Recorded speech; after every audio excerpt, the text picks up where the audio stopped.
Hello and welcome to another video from Carpe Omnia After 60. I'm Annette, and I was kind of thinking over the last few days since the last video, and we've had certain joyful experiences. The one was welcoming our new horse into our family. Annie has a friend, his name is Phoenix, and Jasmine went in there and they just all connected right away.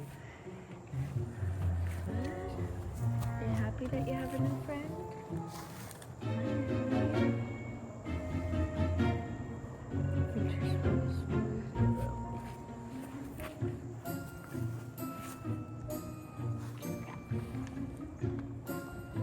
Do you love your new home?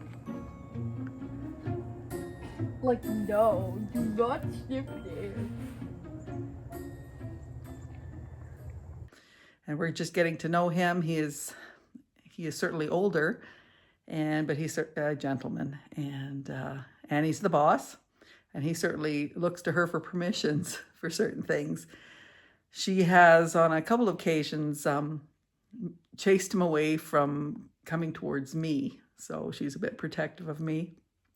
But we'll get that sorted in time. And I've noticed over the last few days that one of Phoenix's new friends at our place is our cat. And so he and Phoenix are becoming fast friends.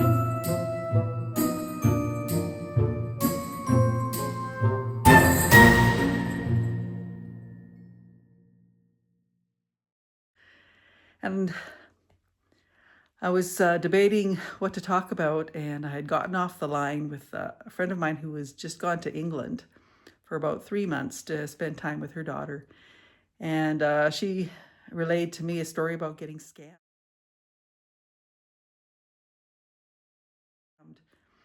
And it was the exact same experience that my friend Lavinia experienced.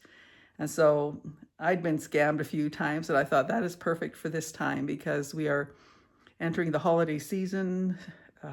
Scamming opportunities will become more and more. And I know there's many types, and I'll just address a few of them because there's certain ones that I have absolutely no expertise in. I'm not great with figuring out tech or figuring out bank accounts and all that kind of stuff. But there are some scamming opportunities that those of us that are our age got to be on the watch for, because they seem to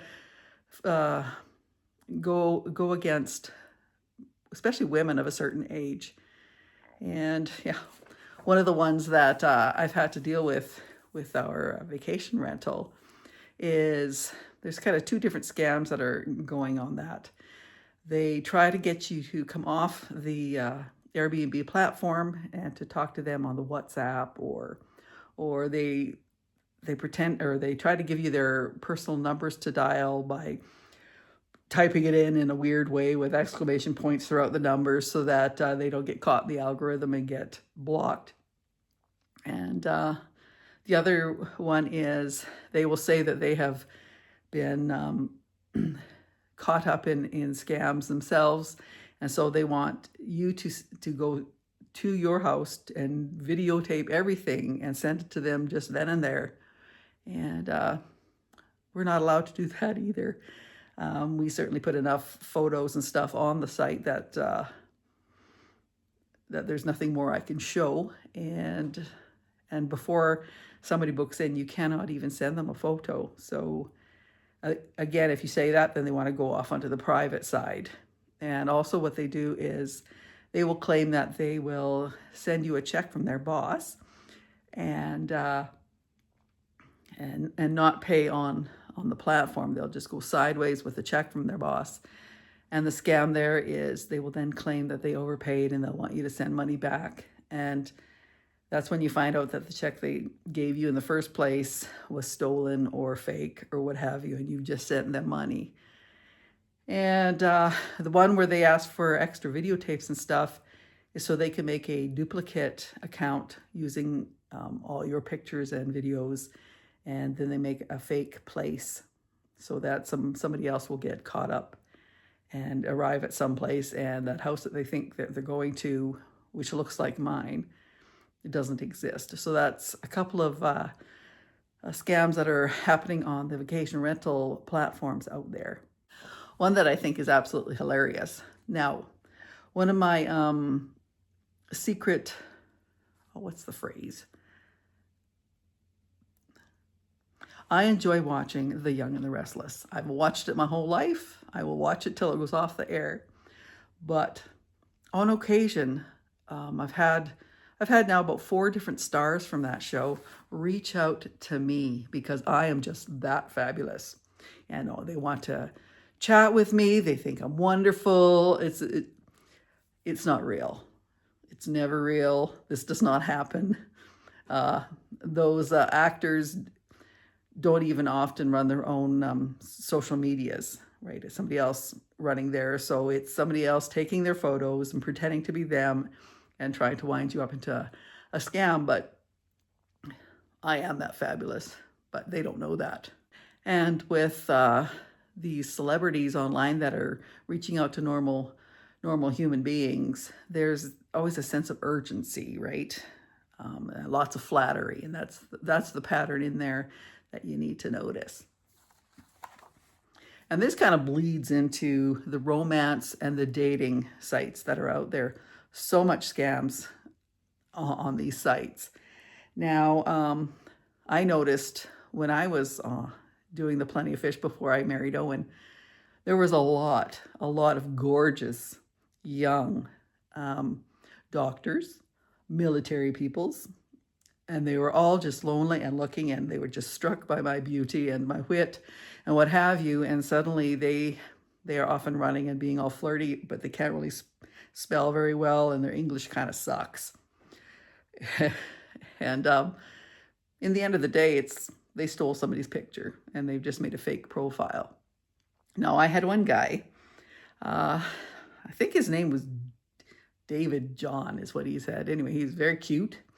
And he said that he lived in Edmonton, and he had flown with his business. His company had sent him to Europe, to England. And anyway, he was stuck in a hotel, don't you know, and the hotel wouldn't let him go unless he paid some sort of bill, and he, for some reason, couldn't get a hold of his monies. And he was going to, of course, as soon as he needed my help. He just needed my help. It was just, I'm the only one he could ask. I don't know why.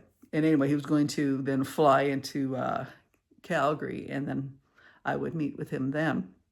And he was very flirty and very full of emojis and very flowery and it's too bad it wasn't real. It didn't make any sense to me why he would be at a loss with monies, and why of everybody, he hadn't even met me, why he would need me to send him money. I said, well, what about his coworkers in Edmonton at the job where he was sent from? Certainly they could help him out. And when I told him that I would not be sending money, suddenly he just, poof, he disappeared. Go figure, right? So that was just one of the ones I got to experience. Another one was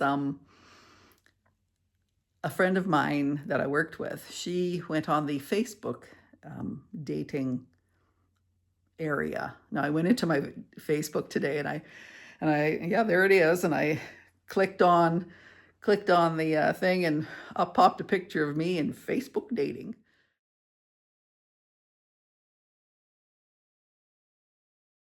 And so it exists. Anyway, she was on there, and she had all sorts of people reaching out. There was the soldiers, and there was the cute guys, and they were all just gorgeous and built, and they just thought she was the cat's ass. And then she was telling me that she was sending them money, and it wasn't that they'd even asked for money straight up. They were asking from some sort of gift card situation, and trying to tell her that this was a scam. It wasn't real.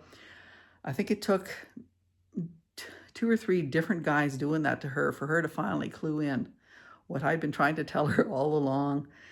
But she was just, I know she's lonely.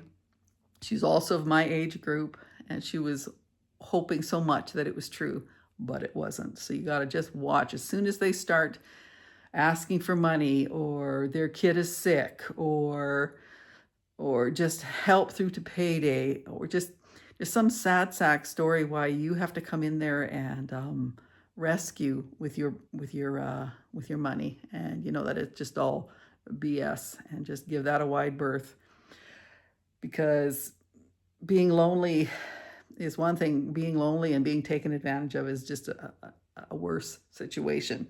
The events that I started out this video with, my friend Bernie. Now, I had talked to Lavinia a few weeks back, and this was with the company Telus, and Telus is our basic phone agency here in Alberta, Canada, and both women did what they're supposed to do. They were getting a hold of their representative. They went onto their bill. They got the number. They called through to Toronto, and for each lady, as soon as they, please hold, we will send you to a customer service agent. As soon as that happened, it got hijacked, and somebody clicked in on Bernie's behalf. It was from Australia, a Filipino sounding person from Australia. They gave their supposed name, they gave their supposed credentials, they could see all her information. She was supposed to approve a $5 change to let them know that she was out of country, so she wasn't billed so high. She got hit with $1,800, as did my friend Lavinia. Similar situation, got hit with that giant bill, and it was doing it the right way. So you got to be so careful and check your accounts right after to make sure that things aren't going wrong. Now, this is the only company like this that I've heard of. It's not been with our EPCOR or Light and Power, but it's been with a phone company. Now, because it happened to two of my friends, it's got to be happening a lot, and I'm not sure why Telus isn't dealing with. So, yeah, I'm a little nervous because, well, we're a Telus customer as well. So,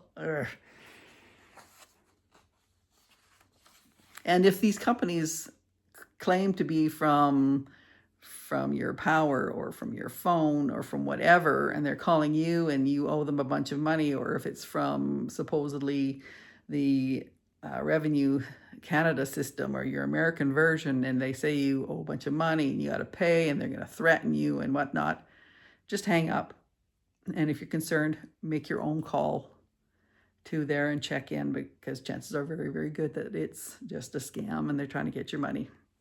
Now, I got hit with an online issue. Now, this was a Canadian company out of BC. They still exist. They changed their name halfway through, but it was a plant company. Now, I'd ordered a whole bunch of plants for the vacation rental side.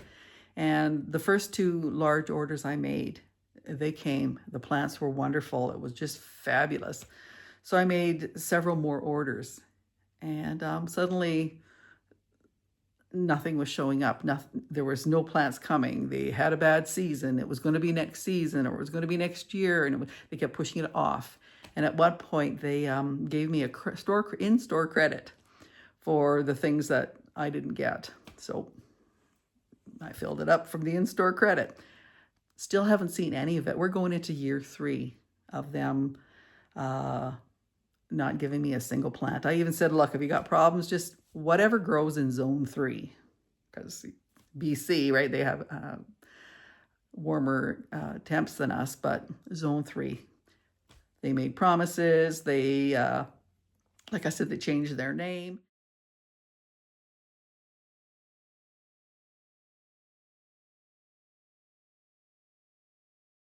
They got these chat bots now that's who you talk to, not even a real human being, and they talk to you real nice, and they make promises, and next season, and they push it off, and well, we got screwed, and it was for thousands of dollars, so be careful about this. Now, I took a look at, because pay by credit card, and a lot of these things that you purchase has a 30 to 90 day time frame from when you get the statement that you can make a claim against them. Well, 3 years later, 2 years later, 1 year later, not so helpful, right?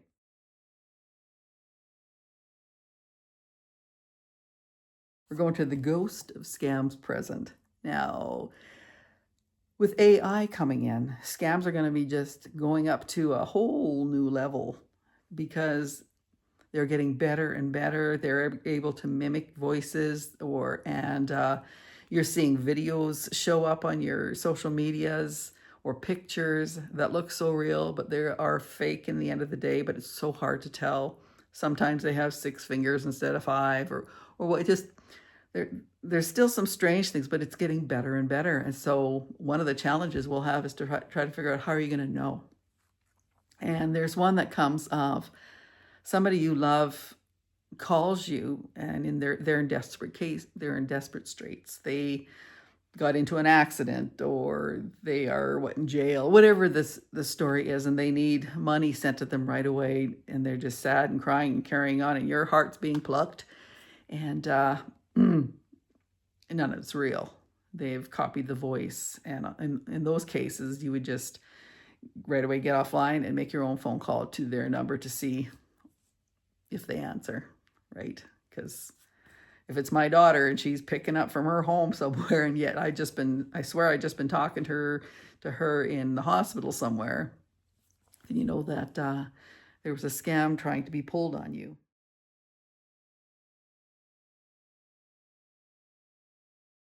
Now, the ghost of scams future. How on earth do you help yourself in these situations? Now, the one of the most important ones is they try to press urgency. They try to make it sound like you're in dire straits and you have to act right now without thinking. If you can just hit the pause button, give things some thought, hang up and call them back.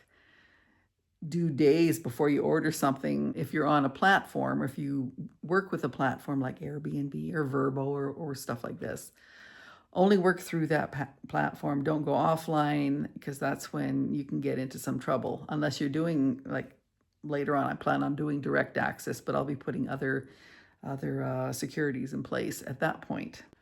And the other issue is, if you're not sure, if you're just kind of hinky feeling out of it, take a screenshot of the conversation you've had, of the pressures that are being put on, and have a chat with a friend or somebody who's got a clear mind and who's not all wrapped up in the emotions of the urgency of everything. And also do talk to your friends, because there's a lot of embarrassment and shame that comes with, especially the dating stuff, the being catfished, the gorgeous, muscular young men who absolutely adore you, yet they seem to be broke and need money, but you never ever meet. You might be able to talk to them online. They may or may not speak a good English, but tell people about what's going on so that they can kind of talk you down and off out of this kind of a stuff, because it's very emotional. We over 60 have lived through the advancements of technology that we had never imagined was going to happen. And of course, we are still learning. There's no shame. There's just wisdom that is shared. We are not too old, behind, or naive. We are just dealing with a new kind of trickery. Let's talk about how to stay safe from modern Scrooges altogether. And if you've ever been scammed, or if you know of any that are around there, and how to help ourselves and how to prevent, just leave a message in the comments and let everybody know. Now, Scrooge was once visited by ghosts. Today, we are haunted by scammers. Marley had chains. Modern Scrooge has Wi-Fi. In Dickens' day, Scrooge stole Christmas spirit. Today, he wants your banking information. Scrooge didn't change until he paid attention. Staying safe today starts the same way. Now, I got a little list of resources for viewers. I'll put it in the video description. For tools, you can use the Google image search just to check photos of people that send their profile pictures or whatnot, and it just looks way too good to be true. There's the Better Business Bureau organization. For phone tips, hang up and call back. And for your family members and such, have a code word, so that if somebody comes in speaking like your family member, make them say a code word. That would be a good one. A vacation rental, stay on the platform and For support, there's the Canadian Anti-Fraud Center, and for the phone providers, there are fraud teams there that you can get a hold of. And yeah, during this season, don't let it turn kind of crappy because you've fallen for a scam through it. Just be careful, guard your information, pay attention to your accounts, check them frequently, and we'll talk to you in a few. Take care.